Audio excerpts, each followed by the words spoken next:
What's up, everybody, and welcome in to another edition of the Sit Down. As always, if you enjoy this video, please make sure you hit the like button and let me know what you think of tonight's discussion in the comment section below. If you're watching us live right now on YouTube, do me a favor, say hello in the chat box and participate in the show. If you're new around here, you just haven't done it yet, or you're living under a rock and seeing this video for the first time, I don't know what you're waiting for.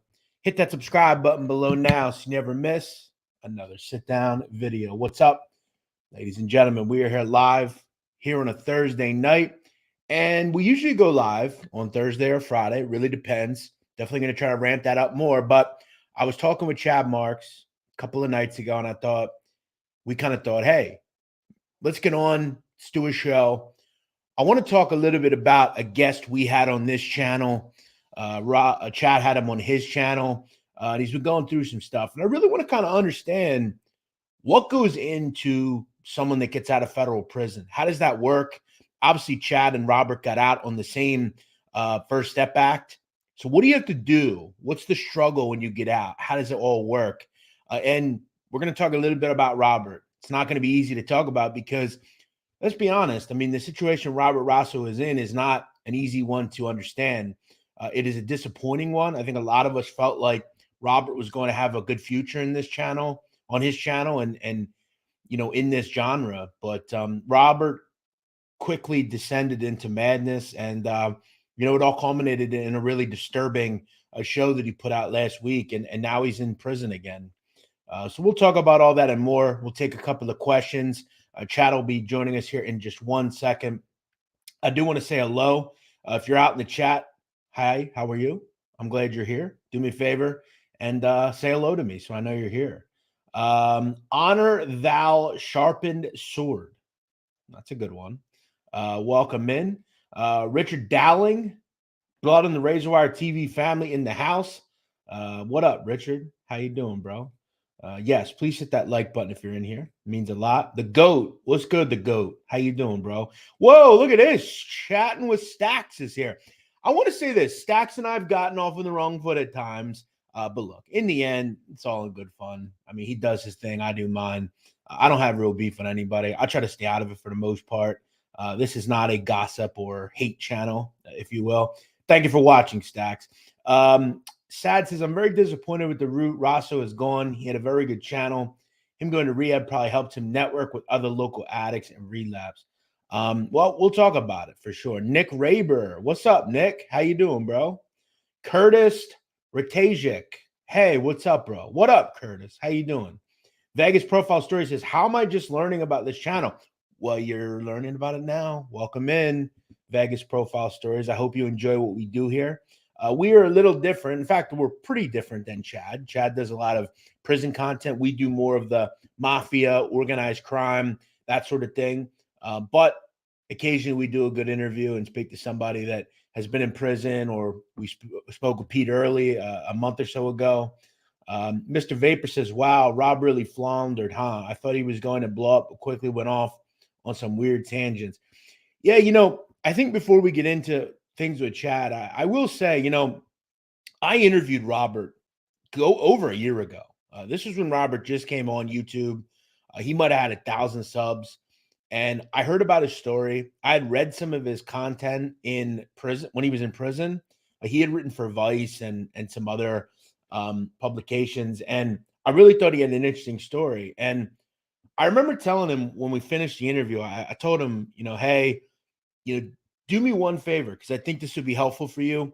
Stay out of the drama that this mob content can bring you. Because he was starting to get into talking about Carmine Persico and guys like that. And I told him, stay away from it, because this genre, it's one or two ways. You either do the information, you have a good channel, or you delve into some really like rough places in this stuff. And he decided to kind of go his own way with it. And it ended up, like I said, culminating in kind of a rough end for him. So I hope everything works out. But we're waiting for Chad here. He should be joining us in just a second.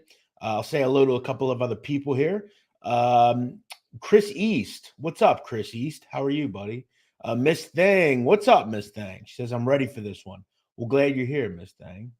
The GOAT, I think we said hello to him already. I hear that Robert made a video getting high in his car, all paranoid. Is that true? He did. He did. It was actually quite a disturbing video, if we're being honest. I was just kind of in the hope that he wouldn't hurt anybody, because as we know, people that are in that sort of condition can really be a damage to themselves and other people. Luckily, I think in his case, he kind of fell into the arms of the police. Look, I didn't look. You don't want to see anyone get arrested ever, but you don't want to see people like that on the street that could hurt somebody either. He was definitely going off on some weird tangents, and that video was definitely kind of concerning. Joe Root, what's good, Joe Root? How you doing? And guys, if you have any questions, feel free to drop them in the chat. It means a lot. We'll make sure we get to some of them here, and we'll be off and running. Sad says today's my only night. I get to stay up kind of late. Well, good, man. I hope you have a good night. I hope you enjoy your evening. Chad, do you remember the moment you realized you had a gift of being a voice for the voiceless? That's a great question, man. That really is, because I'm sure he figured it out pretty quickly. I always am curious to ask Chad that, what did you ever think what you were doing when you were in those cells? Did you ever think that when you pieced your book together, did you ever think that it would get to this point? I mean, Chad has done something that is very difficult to do. Very difficult. Listen, as someone that's been in media, I've been doing media since 2009. I work for a big company. I've worked for big companies. I've done this for a long time, and it is not easy. I've never built 100,000 subscribers on YouTube. I'm still trying to get there. It's not an easy thing to do for someone like myself even, and I have a bit of a leg up. Chad Marks is an individual that was in prison. He had a life sentence at one point, essentially, and he's come out and he's done a great job. And I think it's a testament to every person out there that is involved with something nefarious. You can get out of that world and you can move on with your life and be a productive member of society. Chad Marks joins us now. Chad, how are you? I'm good. What's going on? How are you?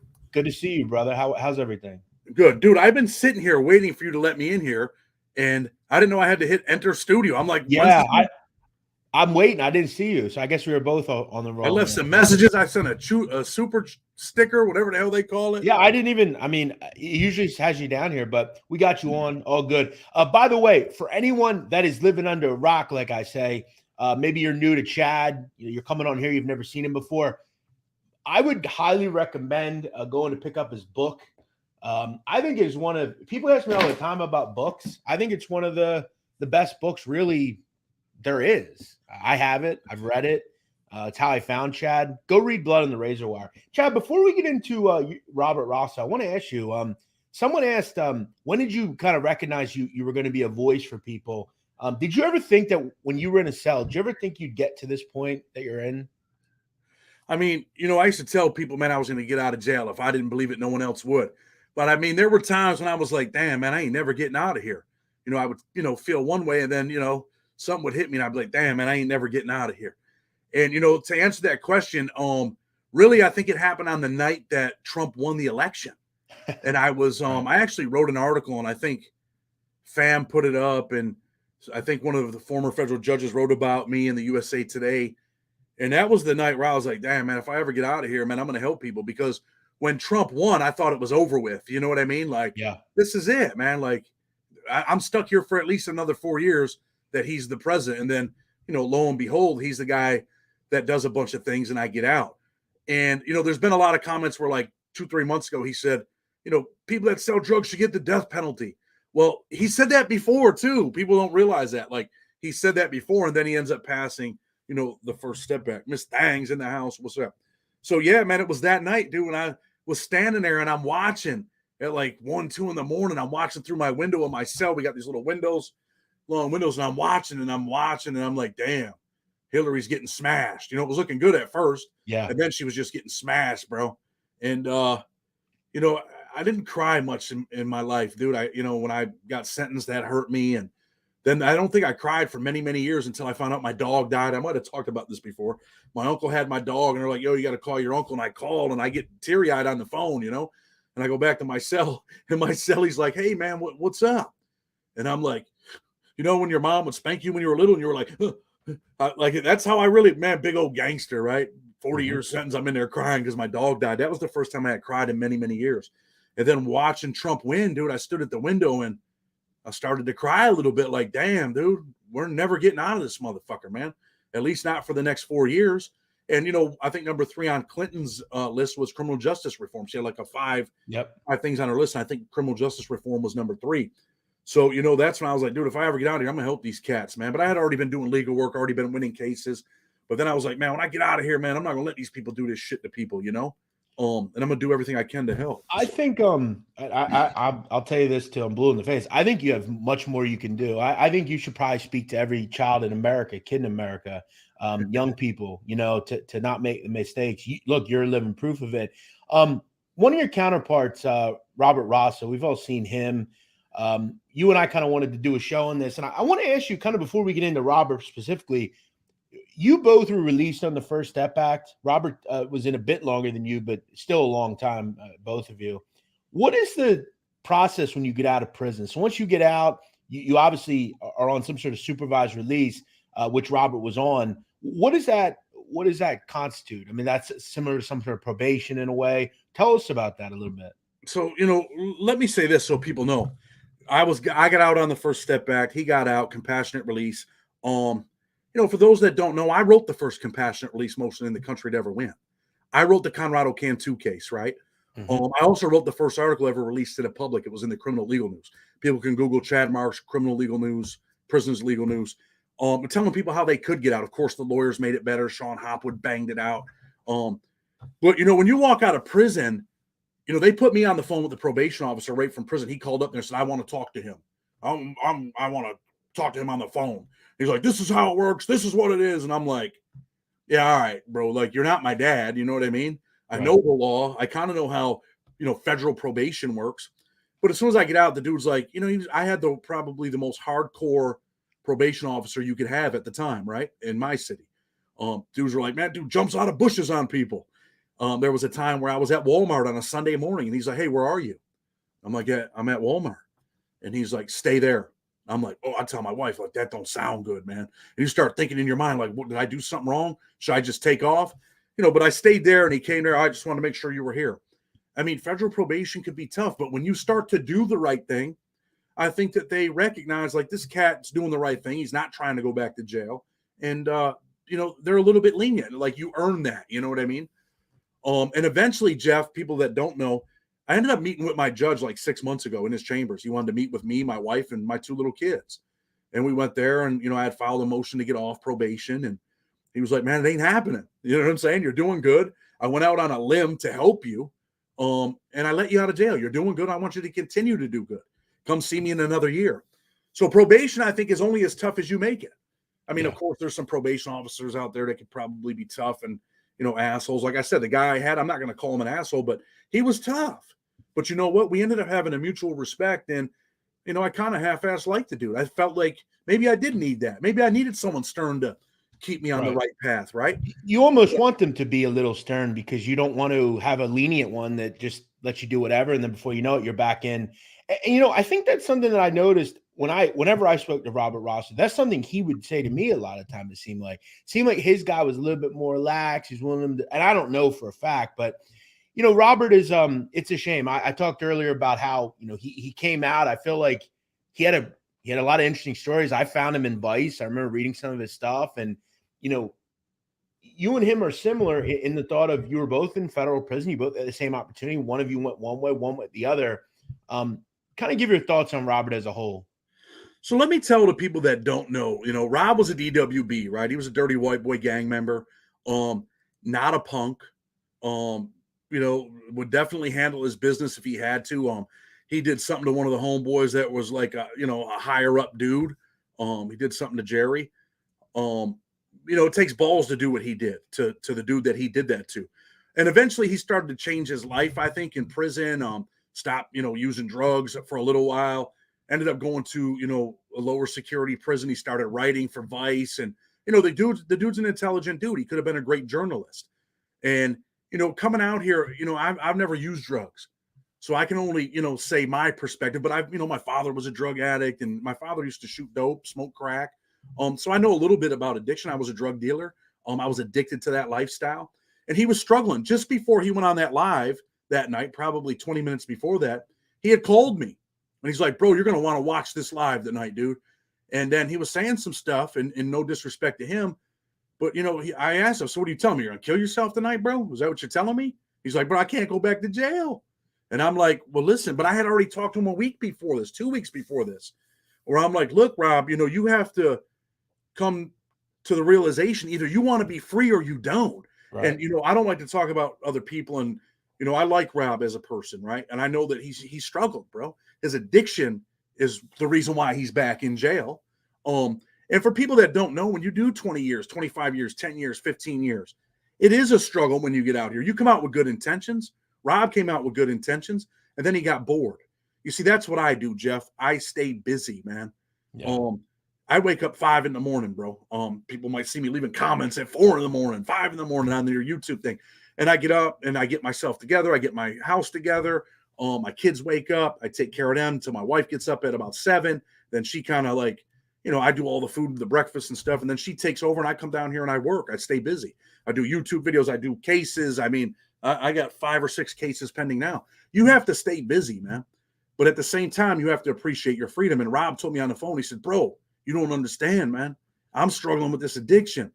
And I'm like, "Dude, you better man up, because you can get high if you want, but these are the consequences of getting high. You could be going back to jail." And I did get, and I don't like to talk about anyone else's wife or anything like that, but I did say some stuff to Rob. I said, "Dude, you brought this chick over here from Spain. You're very fortunate. She's a very attractive young lady. She's intelligent. She loves you to death. She's doing the right thing. And you're going to blow that, bro. I mean, like, dude, I mean, not on no homo shit, but you ain't the best looking cat around. Neither am I. So, you should appreciate that, bro, and find joy in that. Find joy in going out on a jet ski or a 4-wheeler.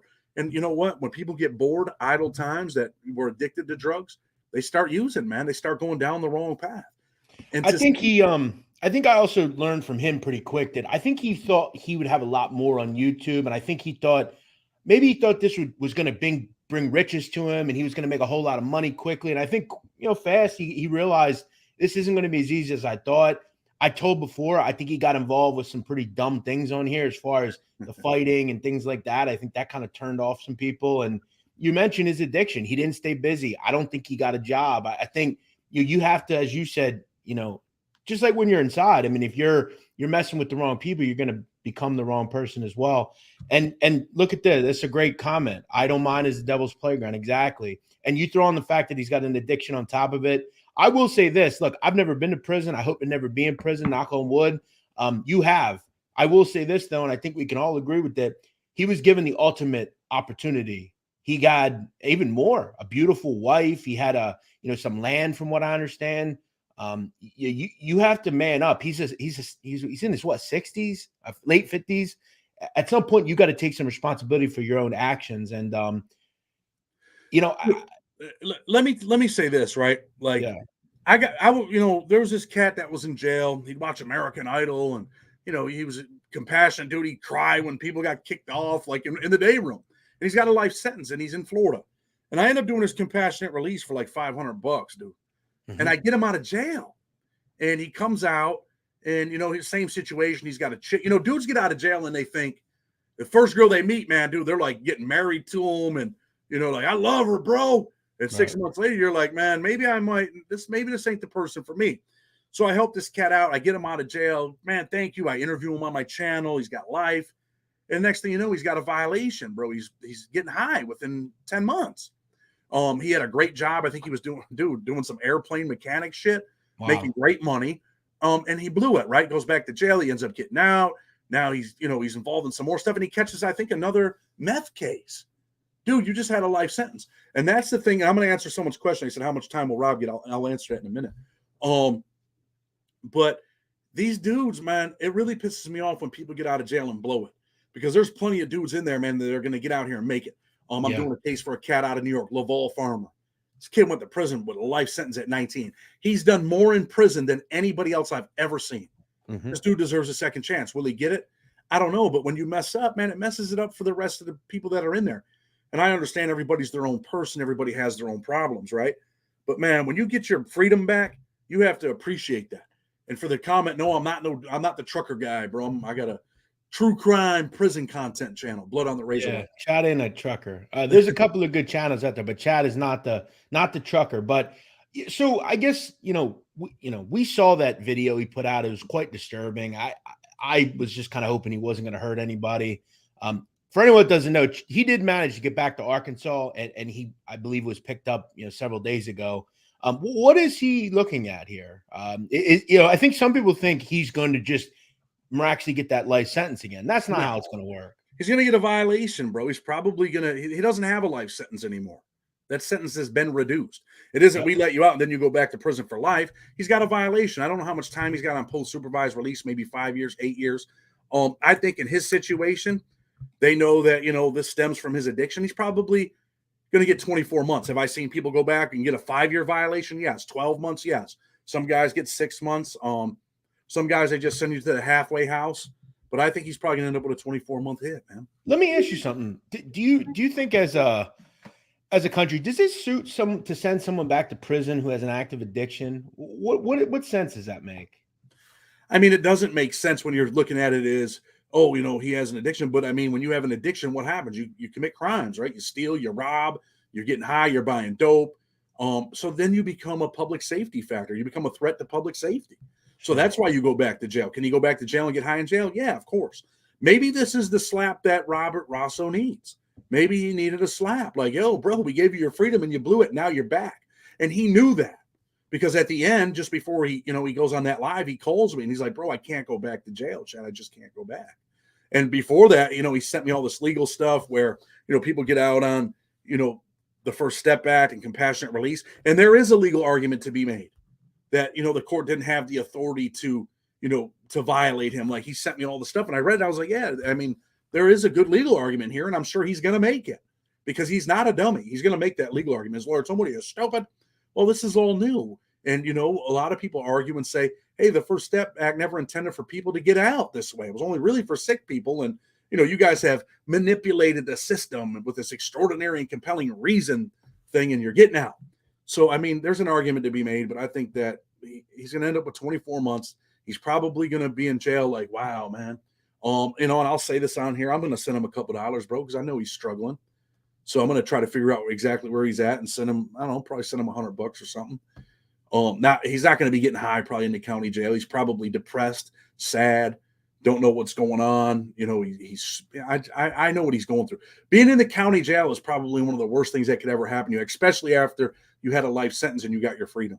Right. I would think you have that wife, everything. Let me ask you, he obviously had to get a job, right? Why was that something that he never did, you think? Do you think that was just a lax PO or like, what do you think happened there? Because that probably could have helped him, keep busy. And I mean, it all depends on who your PO is. When I got out, my PO told me, hey, you're going to have to get a job. And, I don't care if it's at McDonald's. And I'm like, dude, I'm not getting a job, bro. I'm the job. I'm going to show you. And he's like, yeah, okay. You got 30 days to get a job. Well, I said, I'm about to show you what I'm going to do. I put a paralegal company together and took off, right away.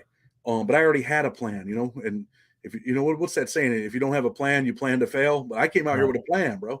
And as far as he goes with his probation officer, they might be like, well, you don't have to get a job as long as you're going to rehab. And you're like, dude, I need some help. I need some mental health counseling. I can't go into a environment to work a job, whatever. But he also had money, right? Because some people had passed away in his family. I think left him a couple dollars, left him some property, and he probably should have had a job. But in his situation, he probably manipulated the system to some degree where he didn't have to get a job. Big Lou says, I wasted 12 years of my life behind the wall of California DOC. No turning back to crime. Well, shout out to you, Big Lou. I appreciate you. And I know you're doing well. And I know you're the kind of guy that will stay out. Let me ask you, Chad, do you think like that film Shawshank Redemption with the old guy, he was institutionalized. That wasn't part of his life. Are you concerned that Robert Rosso is just institutionalized? Is that real, you think? I think it's real to a certain extent. It's not, for me, it was never like Shawshank Redemption. Right. There's things that callous you. Dudes can get out here and tell you all day long, man, I'd rather be in jail, man. And then as soon as you're back in jail, you're like, oh shit, I wish I was back in the street, man. You realize real fast that you never were institutionalized. I don't necessarily believe in that shit. I guess if I did 35, 40 years, I don't know, man. From my perspective, people don't understand this, but I did 18 years, bro. And it feels like I didn't. It feels like I was just there for a little bit and I came right back out here and I hit the ground running in my neighborhood. You know, the only difference now is they shoot you during the day and not just at night. But, you know, I felt like I wasn't even gone that long, but I really was. And, you know, like about 3 weeks ago, I told my wife, I'm like, damn, man, you know, I was gone for 18 years. That's a long time. Yeah. But when you're in there doing time, dude, it doesn't seem like that. It just doesn't, bro. It sucks, but it doesn't seem like that. You don't want to be there. And especially now, for those that don't know, federal prison has become worse and worse ever since COVID. I got clients everywhere. I got friends in different places. They're locked down all the time. They don't have enough staff. Like, dude, people aren't like saying, hey, I want to be a CO and make 40 grand a year. Like, that's not the thing no more. You know what I mean? Right. The world's changing. So they don't have staff. So if they don't have staff, you're locked in. There's always something happening. I think three people just died within the last month at I think at Florence FCI. Some people reached out to me over there. People are getting killed every day in there. It's not the place you want to be, bro. It's just not. I had a friend call me. He's in McCrary, and he's just like, yo, bro, if I got involved, if something ever happened and I stabbed someone, I think that would, what would they do, man? He's never been in federal prison. He's only been there like 3 months. So really, he's telling me like, yo, I got an issue in here, and I'm gonna do something, bro. And I hope I don't fuck up my appeal. And I'm like, dude, they're charging people. He's like, nah, man. There's a dude I said, dude, they just charged dude at McCrary from my city that was part of ISIS, and he just tried to kill a dude in McCrary a month ago, and they just charged the cat. And he, he's like, well, I said, dude, you asked me a question. I gave you the answer. You didn't like it. I said, go ahead and stab someone to find out if I'm right or wrong. Like, you know what I mean? So federal prison is definitely changing. I was there for COVID. I was in one of the worst hit prisons. I seen what it was like. I seen people die in there. I seen them running people out on stretchers. It's changing. It's not where you want to be, bro. Well, I think people see they see these TikToks where these people live, these super well ways behind the wall, and maybe they're at a small FCI or something. But as you know, I mean, you've written about it, you've talked about it. It's a miserable existence in a lot of these places. Didn't Robert have active bladder cancer? I believe he did. I believe his health wasn't particularly good. Look, I know there are people on here that didn't like Robert. I, for one, did. I always thought he was an all right guy. He was always cool to me for the most part. I feel bad for his wife. I feel bad for him. I hope he can, see the light of day and decide to switch his life around. Addiction is a scary and sad thing, man. It hits a lot of people, and I hope he gets some help for it. I really do. It's a shame they had to go out this way. Don't think that, that I'm like this dude that's like straight and perfect guy, bow tie. I struggle too, man. I mean, it is a struggle out here. Dude, like here, let me give you an example. Like I said, I get up early in the morning, I take care of my kids, then I come down here, I work, I make a video, and I'm doing legal work, dude. I wrote a compassionate release motion the last 2 days I've been writing it. And then after that, my wife had to go to the store, then she comes back, then she's got these, what are they, hostas? I got to go outside and dig 7 or 8 holes to put these hostas in, and I'm putting black mulch out there. And I'm telling her before we do it, like, man, I'm tired. You know what I mean? And she's like, well, we got to get these holes. And dude, it is stressful. I went out there and dug them holes for an hour and a half. And then you're just like, damn, dude. But wouldn't it be easy for you to just say, you know what? This is a whole lot better than where I was, So that's what I dig all these hostas, and then when we're done, we plant them, whatever. She goes in the house and I stay outside, right? And I just said, I wish you wouldn't have said that because now you messed me up. But I looked around and said, damn, dude, I live in a nice neighborhood, and I dug some hostas, and I said, I couldn't do this shit in prison. This is the shit I used to say I wanted to get out of jail and do. Right. And now I'm like, And after I thought about that, I'm like, man, I'm glad I was able to do that shit today. You know what I mean? Absolutely. Yeah, I feel like that would be what I would always go back to if I had a tough time with it, but yeah, in the end though, I hope he gets some help, and I think the first thing is addressing his addiction, obviously, and that's something that he'll have to try to do. Do you think that's something he can do? Is that easy to do? Do them hostas look good or what? Oh, they look great. Shout out to you. You're a gardener as well. That's crazy. Yeah. Just picked it up. All right, go ahead and say. I'm saying, is that something easy? Like if you have an addiction, do they? I would guess they probably don't give you the proper channels to fix that, right? Nah, dude. Look, man. If you want to get rehabilitated in federal prison, you better do it on your own. Whether it's drugs, violence, a lot of the classes are bullshit.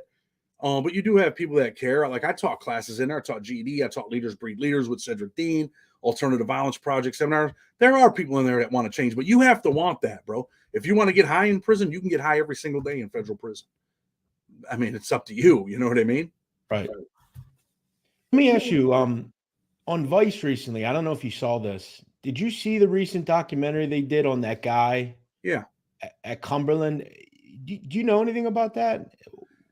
No, I watched some of that from Vice News, and I reached out to that cat and tried to get him to come on and do an interview. Yeah. No response. But I mean, the BOP, dude, let me give you an example that's, along them same lines. I went in there and we started putting this fast track GED class together, right? These dudes been in GED for 4 years, don't have their GED. They're just going there, sitting, talking. The teacher's in the office, big fat white lady. She don't give a shit, right? So I do this fast track GED class, and every student that signs up gets their GED within 87 days, right? We're not cheating. We went there and taught these cats, bro. Mm-hmm. We made them focus. I mean, dude, as crazy as it sounds, you got these drug dealers in there, they're fucking playing pencils. I'm like, dude, you're playing pencils? Like, are you serious? What's up, man? You trying to get your GED? And all of our students got it. And guess what they did after that? They fired me for my job. Not that I needed it. I mean, what do they pay you, 20, 30 bucks? They don't fired want me and you my to. partner. Huh? They don't want you to improve yourself, do they? Well, no, not really. I mean, what they didn't want was us to make them look bad. These cats been in your class for 3 years and don't have their GED. Why? Because you don't give a shit. Because you're not up there teaching anything. You're sitting in your office on your Facebook, on your cell phone that you're not supposed to have in there, and you're do. You don't have time. You're just over there collecting a $90,000 a year check, and you ain't doing shit. You're not helping these people, man. And you know what?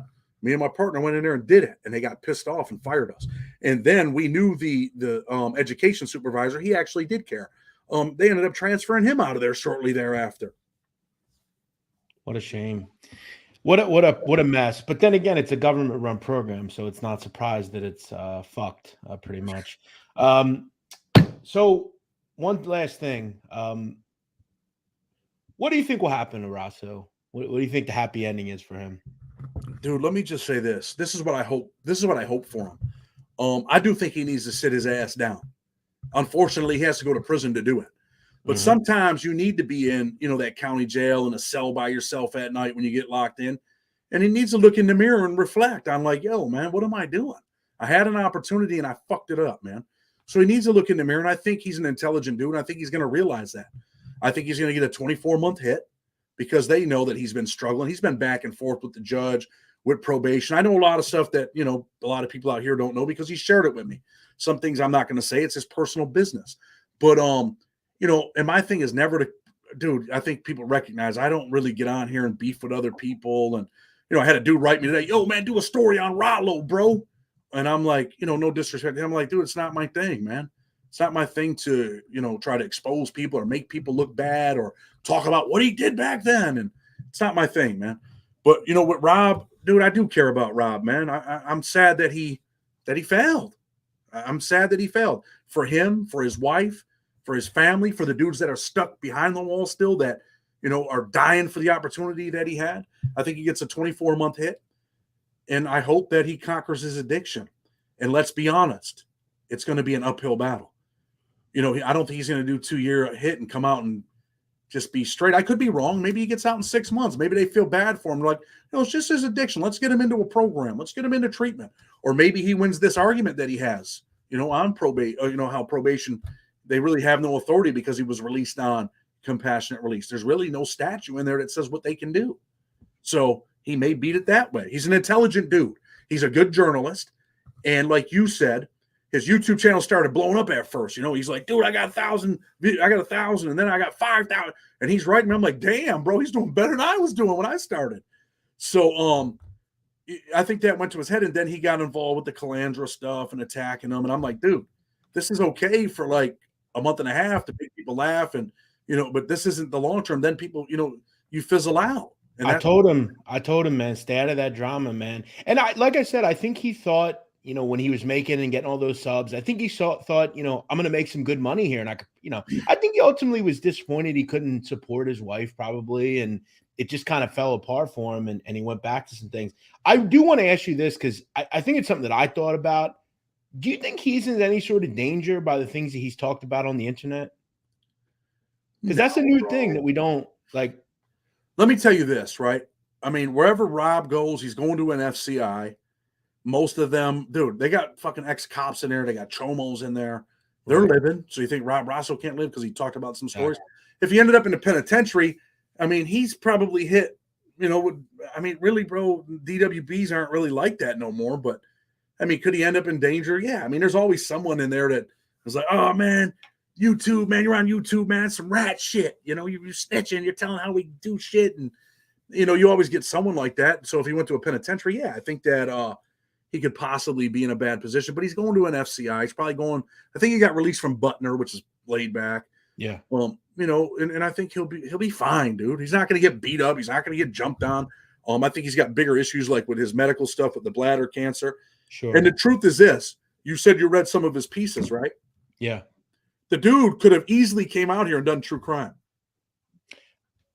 Listen, I try to give him advice, like you and I, we talk. I tell you things, you tell me things. I try to, I have a pretty decent, following in this. I try to tell him, what to do, what not to do. And he listened for a little and then he didn't.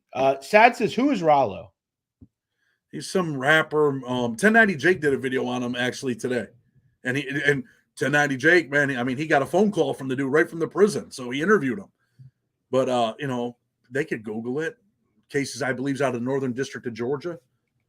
And then, he kind of explained himself. And that's why another thing, you can't go on out here, man, talking about people and then unless you 100% know what the hell you're talking about, because there may be a response and you don't like the response. So I don't get involved in that shit, man.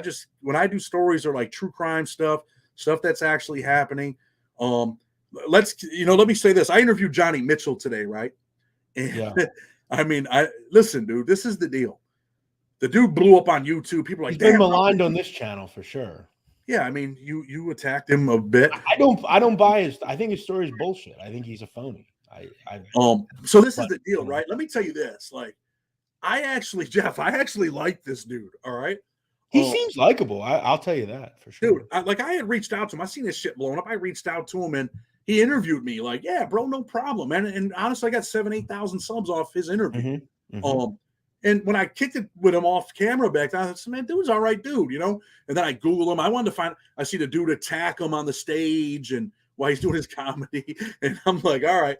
So, if dudes get on here, I'm not saying him, but anybody, you get on here and you tell a story and people listen. People have been telling stories before there were televisions. You know what I mean? I'm not mad at the cat. You're making some money and you're taking care of, whatever you got to take care of. The dude's living in Hollywood. If you met him one-on-one, I think you'd probably like him because he's a funny dude and pretty much an all right dude. His stories, I mean, they're his stories, right? He tells them and people listen. I just feel like he should say, like, he should be a little more honest that they're not his stories. He's just kind of re-putting them out. But I will say one thing on the terms of prison. Who's an interesting character? That Ian Bick. You know him? I know. Yeah, I know who he is. He's interesting, that kid. And you know what? He's kind of like straight up, but he was in Fort Dix. I might do an interview with him. He is straight up. I mean, like admitting that he paid for protection is a wild thing, I feel like. But, well, that's kind of like the kid I had on from, Maine. That was like, man, dude made me give him a blowjob. I'm like, what the fuck? Yeah, that was one of your wildest interviews. Yeah. I mean, dude, when you're on here and you're like, dude, I'm playing the skin flute and I didn't really want to do it, but he made me. And then the dude that like this happened with, like, everybody knows this cat, and you're like, what the fuck? Are you serious? Yeah. Like, I mean, some dudes. I heard that and I thought, wait a second, did he just say what he said? And then I said, wow, he really said what he said. I mean, dude, I mean, you got some balls to come on here and admit that shit. And, the thing about prison that people don't understand is, things happen. Like, you hooked me up with Pete Early. I interviewed him and then I had read his chapter 13 and people are like, there's this narrative that Cadillac was handcuffed, right? Mm-hmm. And, Tommy and Clayton Fountain killed him and he was handcuffed behind his back and he couldn't fight back. Well, really, I mean, like the court documents and stuff like that, Cadillac stabbed him back. So if he was handcuffed, how could he stab Clayton, right? And sometimes you're on the losing end. People wrote me some nasty comments and stuff like that. But that's what people don't understand is, oh, well, they had to be handcuffed because they're in prison. Dude, you know how many times I was in the shoe and walked down the gallery without handcuffs on, where the cop is like, look, I'm going to act like we're putting these on you, and we're not. Just don't get stupid. Because, dude, they don't want to bend over. They don't want to have to reach in there and try to get them off. They don't want to do anything, right? They're lazy, bro. So is it possible you could be walking down the range without cuffs on? Yeah, when people get comfortable, that shit happens. No disrespect to the COs out there because some of them do their job, but a lot of them are lazy as fuck, bro. They don't give a shit. They're like, dude, people in Big Sandy are like, I'm coming to work and hopefully things work out and I just make it out of here every day. And I make my 50 grand a year, whatever they're making. And I go home with my family. I pay my bills. I order a pizza on Friday night and I'm right back here for the next 25 years. And I want to do as less as I have to do for this bullshit ass pay that they're paying me. And, things like that happen, dude. Bad things happen in prison all the time. And then people are like, well, they jumped them. Well, dude, this is prison. Like, these are felons. These are violent dudes. You don't come to prison and be like, well, you know what? I'm going to follow the rules and do everything morally correct. And then some people wrote me like, you wrote a bullshit story, man. And I'm like, well, really, I didn't write a bullshit story. I just read chapter 13 from No Human Contact. I didn't write the story, but this guy that was nominated for a Pulitzer Prize and wrote 17 books and probably made millions and millions of dollars as an author.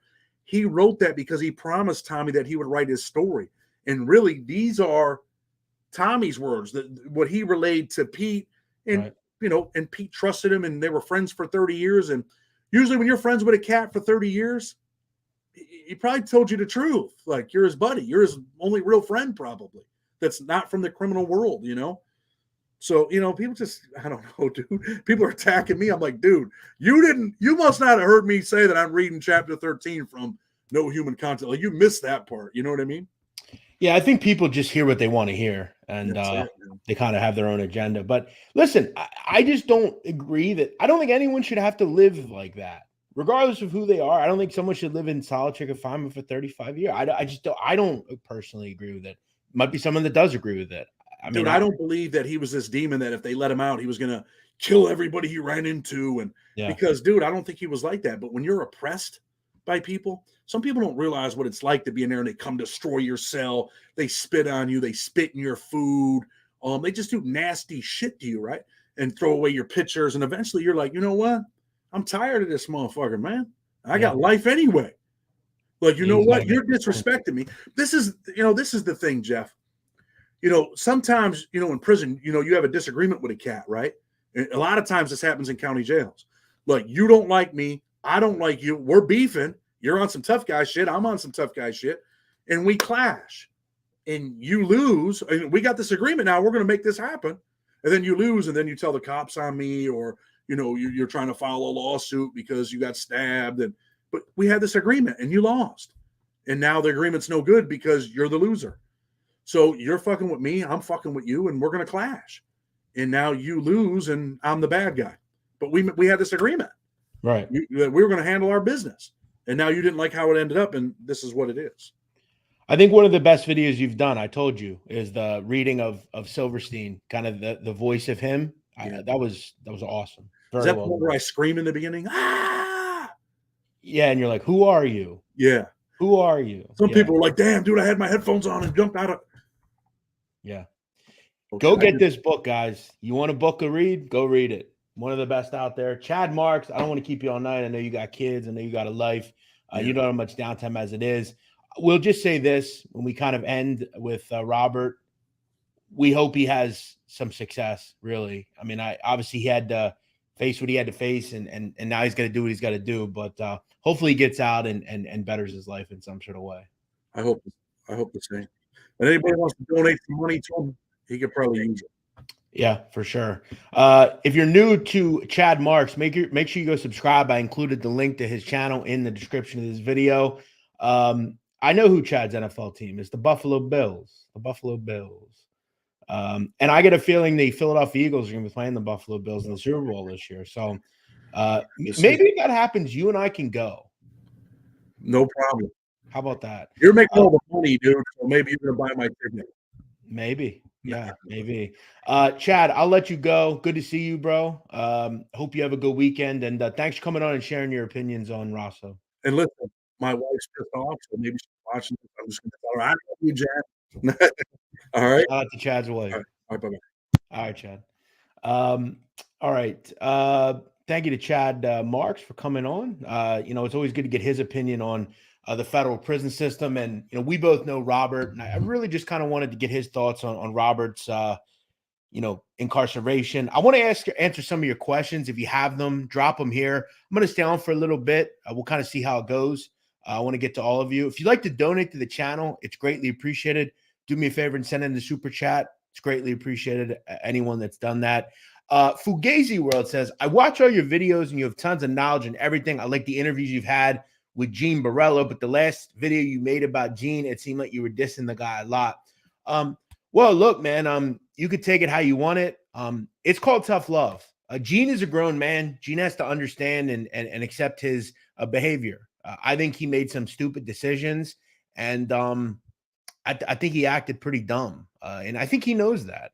And I will tell Gene that to his face. Gene and I have a relationship where I feel like I could tell him that. I think he's made some very bad decisions, just like Robert Rosso has, and some of these other individuals.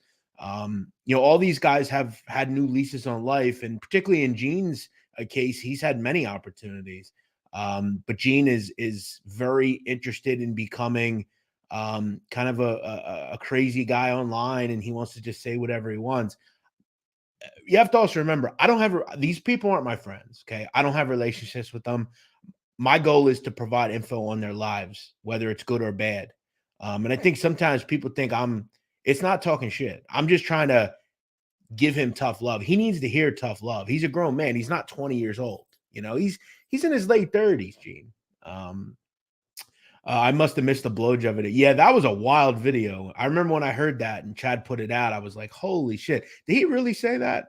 Severio, what's up, Severio? How are you? Thank you, Big Lou. You're the man. I appreciate that.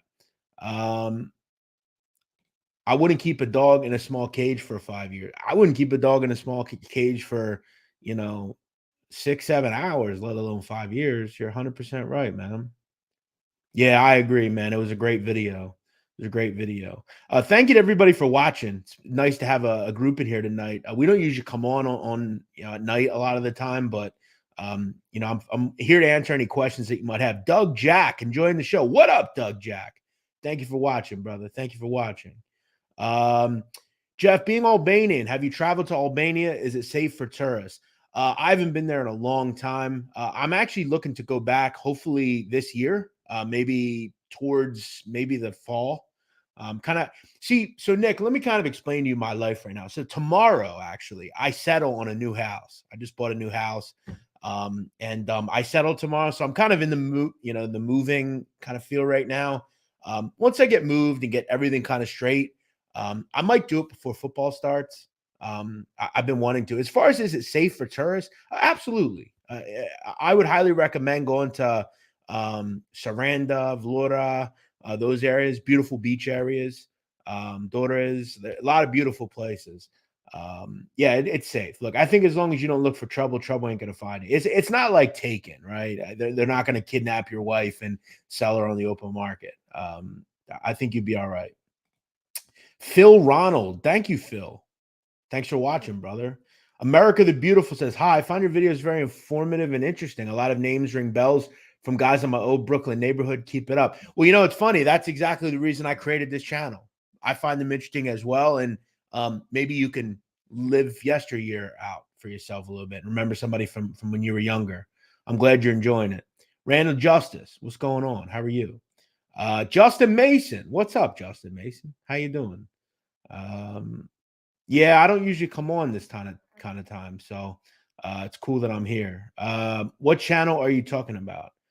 What channel am I talking about? I'm not sure. I don't think I don't even remember. I don't know what you're referring to there. Thank you, Lou. I appreciate that. I want to thank a couple of people here that sent in some super chats. I might have missed them here. Italian Gentleman of Leisure, $2. Great show, Jeff. Nice to see you live again. Thanks, brother. I appreciate that. Scott Dunn, appreciate you, man. Um, Someone says I was binge watching something. What was that all about? Jeff, I was binge watching Gamora until 9 p.m. until 7 a.m. That'll happen. Gamora is an incredible show, so that doesn't surprise me. I remember when I watched it for the first time, I banged out seasons 1 through 3 in an entire weekend, like from Friday night till Sunday night. I was just boom, boom, boom, boom, boom, boom, boom, boom. So yeah, absolutely. Big Lou says, I finally got over 1,000 subs. Need more watch hours. Well, keep it going, Big Lou. Keep it going. I'm glad. I'm glad to hear it for yourself. Go check out Big Lou's channel. He's doing his best to put out some content. Anybody that puts themselves out there, you got to give them respect for that. That's not easy. It's not easy to come on here and put time into a show or to put your feelings out there or put yourself on Front Street. I've been doing it for many years. I mean, myself, I've been on Front Street forever. Everything I do is under the microscope. I work for a company where everything I do is very public.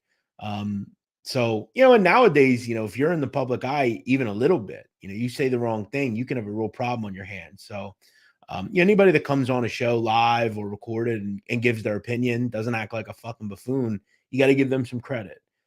It's not easy to create content. So, what questions do we have tonight, guys? We have 178 people in here. Welcome in. Had 200 plus at one point, for a spontaneous Thursday show. Not bad. Like I said, I don't go on live very often. So, if you have a comment or question, feel free to jump in and ask. But yeah, tomorrow's a big day for me. I'm very much looking forward to it. It'll be wild to think that at like noon tomorrow, I will have the keys to a brand new home and I can go and I can, decorate it the way I want. And I got furniture delivered and, it'll be nice every morning. I have routines. It'll be nice every morning to go out and get a little suntan for a little bit in the morning, have coffee, plant a garden. I'm just looking forward to it. I've been at this apartment for a long time. I remember when I came here, it was brand new. I've been here almost 10 years. And I've been looking, I've been being patient, and I finally found a good spot for myself. So we'll give you guys a tour at some point when it's all done. My office will definitely look different. I probably think I'm going to get rid of these once and for all. Maybe put up some bookshelves or something. I have so many books here. I have, all these different, books. I gotta put them somewhere. So, I'll have to figure something out. Everett Sanchez, how are you? What's up, my man? Thanks for watching. I'll give some watch hours to Big Lou. Well, thank you, Miss Dang. I appreciate you being here. It's funny. My mother used to call my sister Miss Dang. Why she called her that, I don't know, but I remember that from being a child. For anyone to do significant time in prison when they get out and stay out is amazing. Props to Chad and all the other success stories. Exactly. Well said, brother. Brew City 2. What's up, man? Thank you, brother.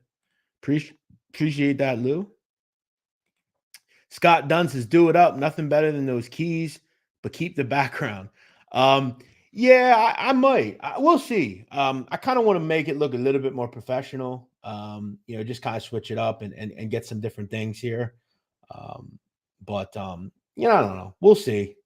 I think it'd be cool to get some shelves. Now, again, I'll have a bigger room. I'll have a different kind of area. So, you know what I'm looking forward to? If I'm being real honest, the thing I'm looking forward to most is in this house. I got a pretty big bathroom where I live now, but I have a big bathroom there as well.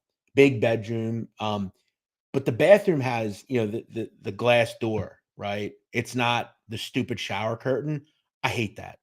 You have to change it every couple of months. I hate it. It's the worst. Just kind of when I came here, it was 2013, and this was brand new, so I had everything modern. But now here, it's kind of starting to become a little bit outdated, right? It'll just be nice to kind of get everything kind of modernized, right? The lights, the different, I found out now. So think about this, guys. I didn't know this. The electrical outlets now have USB jacks. That's crazy, right? Like I never knew that.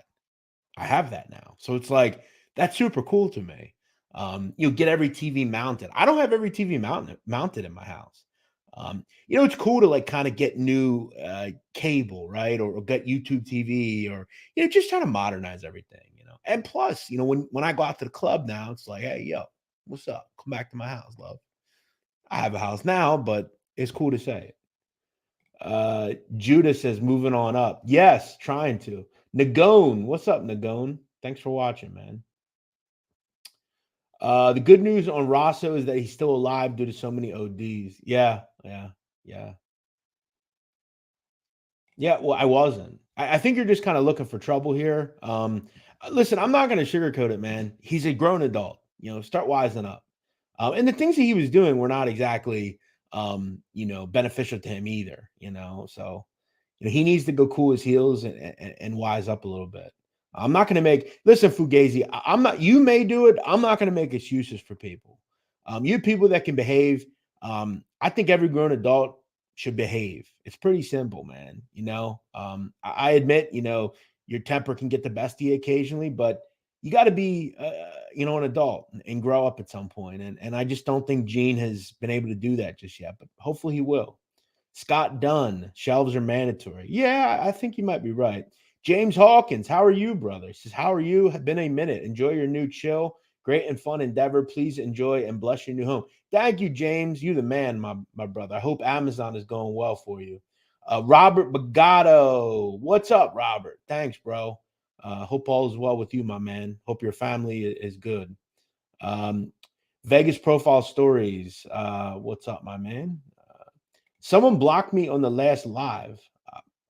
Wasn't me. I don't think anybody has any control of that, but I'm not sure if you're talking about on this channel or on Chad's. But I don't have any mods, so I don't think it was any mod. Jeff, can you do a show on Teresa Ferrara and her connection to Tommy DeSimone and the Lufthansa heist, which eventually resulted to her disappearance and murder? Yeah, it's interesting. So I've been talking to some true crime YouTubers, and I want to kind of meld true crime to the mafia. And that was actually a story I was considering. I was looking to get this big true crime chick on. She does a big true crime channel. I thought that would be a decent story to do with her. So we might do that at some point. She's a really big YouTuber. So yeah, maybe. Next week, I actually have a really good show coming out. Next Tuesday afternoon, we'll drop it. I got Disturbed Reality. I think he's the best YouTuber out. And I mean that. I think Disturbed Reality has the best YouTube channel on YouTube. He talks about the cartels. He talks about war crimes, talks about all sorts of gory content.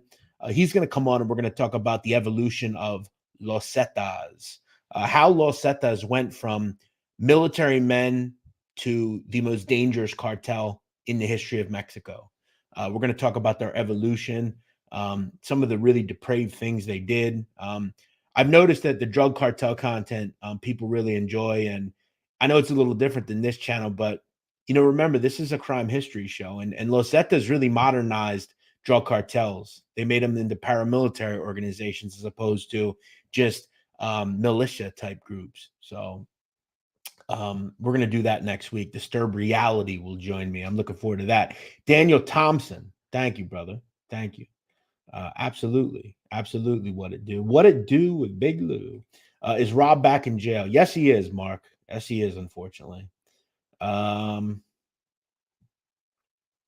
Auction off MJ and Biggie. Yeah, maybe I will do that. Okay, not on this show. Okay, thank you. Good stuff. Yeah, I don't, unless you are like racist or just a total douchebag, I don't block people here.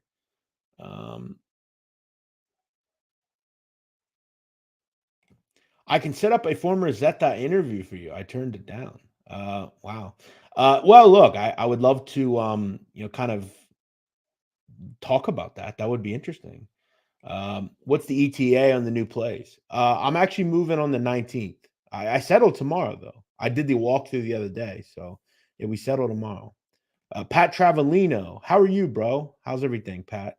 Hope you're doing well, my man. Los Zetas were some real animals. Yes, they were. They're very destructive, very awful people. Teresa Ferrara's niece wrote a book about her aunt and the case. Yeah, I've heard that. I haven't read it, but I have heard about that. She did write that book. I have to check that out. Dundee Utility, hi from Scotland. What's up, Dundee? How are you? All right, guys. Well, I am at the end of the line here, and we've been on for about an hour. I figure I won't be on all night, but we've had some good participation tonight. It was good to see Chad Marks and chat with Chad Marks. I'm going to miss Ben Mintz. Unfortunate what happened. Yeah, for anyone that doesn't know what Tim is talking about, one of my coworkers was recently released from his job due to something he said on a live show. Yeah, it's disappointing for sure. Ben's a good dude. He doesn't have a racist bone in his body. He read a song lyric, made some mistakes, and we're gonna miss him for sure. He's a good dude with a good heart, kind guy. I'll definitely miss him as well. But that's the world we're living in now, man. So it just is what it is. Thank you, Scott. All right, guys, I'm out of here. I hope you enjoyed the show. I hope you enjoyed the live tonight. I will be back on Saturday with a brand new video. I have not decided who we're going to do just yet. I always just kind of decide Friday or early Saturday. So we'll always have another good video out. Last week, John A-Light was a big one. That wasn't last week. What did I do last week? I'm trying to remember. I don't even remember. Who did I do last week? Let me look. I'm gonna be annoyed if I don't know. Who did I do last week? Oh yeah, Donnie Shacks, Montemarano. So yeah, we'll probably do the Bonanno crime family, the Gambino crime family, somebody in that group. So thanks everybody for watching. If you don't and haven't, make sure you subscribe. Make sure you hit the like button and make sure you show some love to the channel. Watch some of my old videos. I think you might enjoy them. So thanks for watching. I'll see you next time.